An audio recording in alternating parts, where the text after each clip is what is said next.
So I'm going to be talking about Lab 8, the extra credit lab about conservation of energy. And yeah, I'm not quite sure what to go through, but I'll just go through each of the questions that we had to answer and the general layout of the lab. So basically we had a swinging steel ball falling down, and it gets cut at the bottom of its swing by a razor blade, and then and the bottom of its swing is right above a tabletop. And then that ball continues to fall in projectile motion to a cup that's waiting for it on the ground, and hopefully the ball lands in the cup. Unfortunately, in our lab, it didn't. So in terms of conservation of energy, when you're holding the ball up at the top, that's all potential energy that the ball has. And we can think of that with our equation of mass times gravity times y, or the height that the ball is above whatever axis you set. And in this case, we were setting that to be the ground. So we have the potential energy at the top, and when the ball's swinging, when it reaches that point where the razor blade cuts it, the ball has all kinetic energy. Which the equation for is 1/2 mv squared. Because of conservation of energy, we know that the initial energy in the system equals the final energy, so we can set those two equations equal to each other and solve for the final velocity.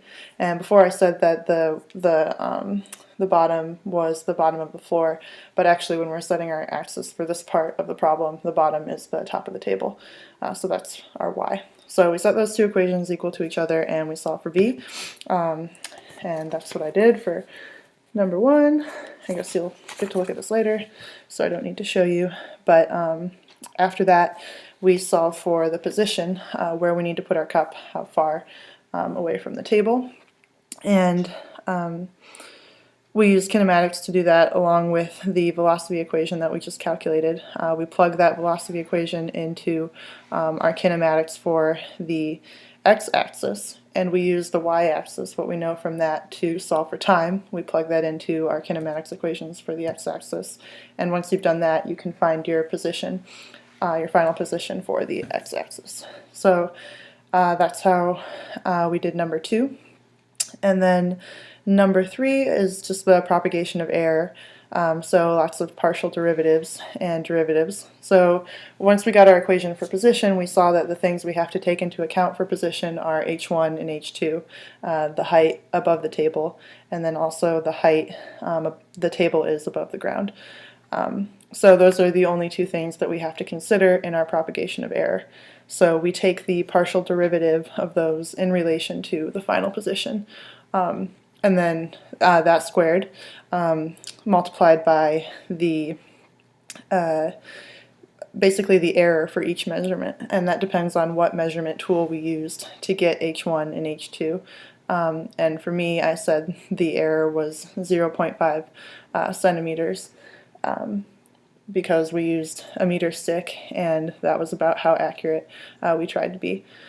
So multiply that, or square that, and then multiply those two things together, and then you add that to your other partial derivative and your other error for h2. And in this case, the partial derivative ended up being the same.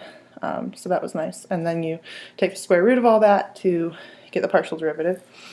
And that's our error. And that basically is we have our final distance and then plus or minus that error.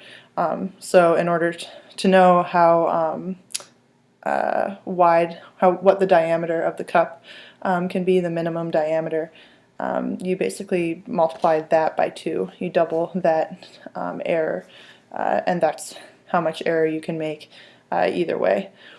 So yeah, that's number 3. And then number 4 was actually doing the experiment, and I did it with Chad and Rob, and I had to leave for the bus right before they actually did it, but we were going through the lab together and studying it up together before that. So I didn't actually see it, but they said that the ball did not go in the cup. So yeah, that's the actual doing it part.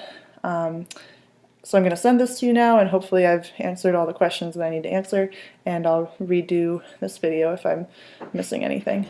But yeah, thank you.